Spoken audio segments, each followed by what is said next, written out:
Good morning. आज मैं आप लोग को बताने जा रही हूँ कि टाइप ऑफ कम्युनिकेशन।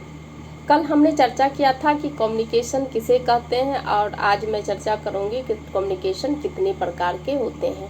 सबसे पहले कम्युनिकेशन जो है, टाइप ऑफ कम्युनिकेशन दो टाइप के होते हैं। एक है नॉन वर्बल कम्युनिकेशन, दूसरा है नॉन वर्बल कम्युनिकेशन।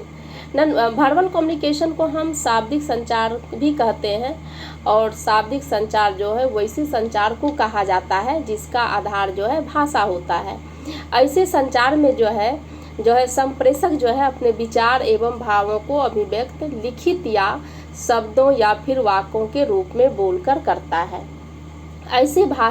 ऐसे आवाज़ को सुनकर या फिर लिखित संदेश को पढ़कर जो है अपने जो है प्राप्तकर्ता जो है उसमें उनका जो है अर्थ को समझता है और उसके अनुरूप ही वह प्रतिक्रिया करता है या फिर प्रतिक्रिया देते हैं।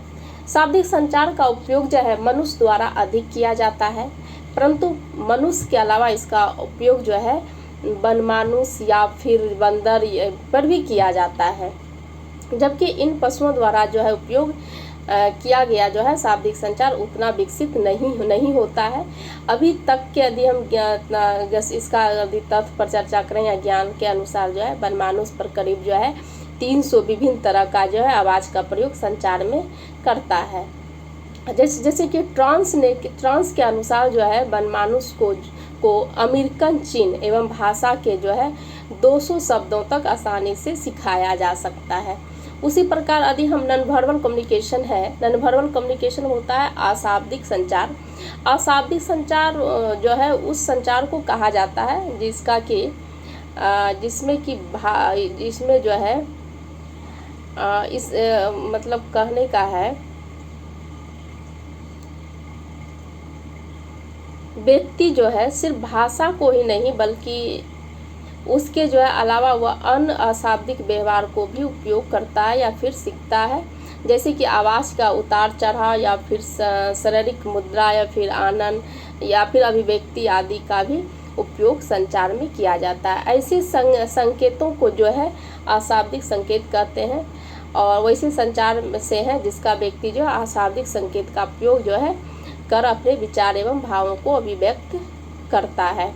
इस संचार के संबंध में जो है इसका एक अध्ययन किया गया था कि अशाब्दिक संचार को हम सबसे पहले अशाब्दिक संचार को जो है इसको भी जो है 4 भागों में बांटा गया है कि इसका कौन कौन से अशाब्दिक में भी 4 जैसे होता है कि इसका प्रॉक्सिम होता है, फिर काइनेसिस होता है या फिर डिस्प्ले या फिर पारा लैंग्वेज होते हैं।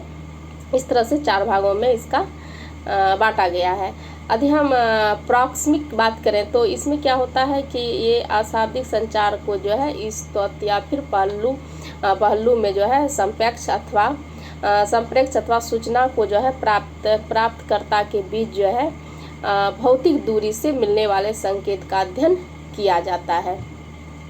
इसमें है कि मनोवैज्ञानिकों के द्वारा जो किए गए अध्ययनों से यह स्पष्ट हो गया था कि संप्रेक्ष तथा सूचना प्राप्तकर्ता के बीच की जो है दूरी एवं दोनों व्यक्तियों के बीच को जो है भौतिक दूरी कम होती है एवं सम्मान यह समझा जाता है कि इसमें जो है व्यक्ति को किसी प्रकार की जो संबंध या फिर मधुर एवं घनिष्ठ होता है। और इस संबंध में जो है बेकर ने अपने अध्ययनों में पाया था कि जब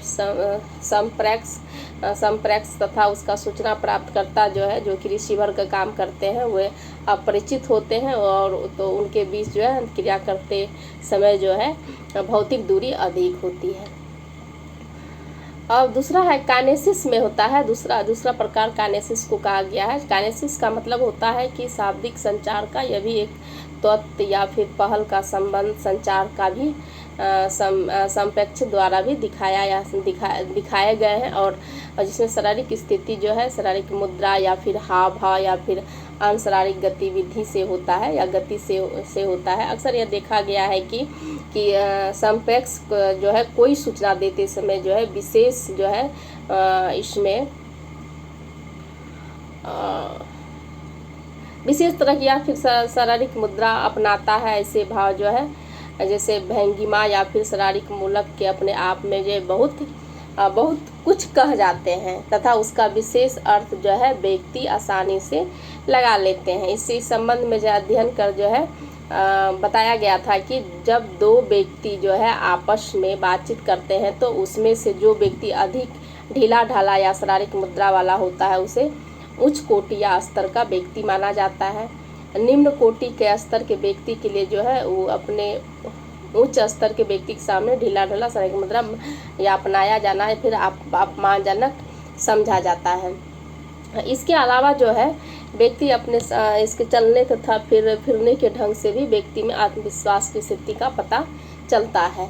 इस प्रकार से जो हमने काइनेसिस का दूसरा होता है डिस्प्ले। दूसरा डिस्प्ले में होता क्या है कि इसमें जो है ये जो है अशाब्दिक संचार में जो है इसमें आनन व्यक्ति एक महत्वपूर्ण तत्व है। मतलब कि आनन का अभिव्यक्ति का अभिप्राय होता है से होता है संबंधन का स्तर या फिर व्यक्ति व्यवहारिक जो है संबंध में उतार चढ़ाव के स्तर को भी चलता है। जैसे कि नेत्र संपर्क से या फिर नेत्र गोलक या नेत्र गतिविधि या फिर संबंध की जो घनिष्ठता का भी पता चलता है। इस संबंध में जो है विंटर ने भी अपने अध्ययन के आधार पर यह कहा था कि यदि व्यक्ति एक दूसरे को पसंद करते हैं तथा एक दूसरे के प्रति अनुकूल मनोवृत्ति रखते हैं तो इन दो में से नेत्र संपर्क सीधा या प्रत्यक्ष होता है। और इस संबंध में जो है रूबिन ने भी कहा था कि जो अपोजिट सेक्स के जो स्नेह प्यार या दोनों में अभिव्यक्ति एक दूसरे जो सीधा नेत्र का संपर्क बनाए रखते हैं। इस संबंध में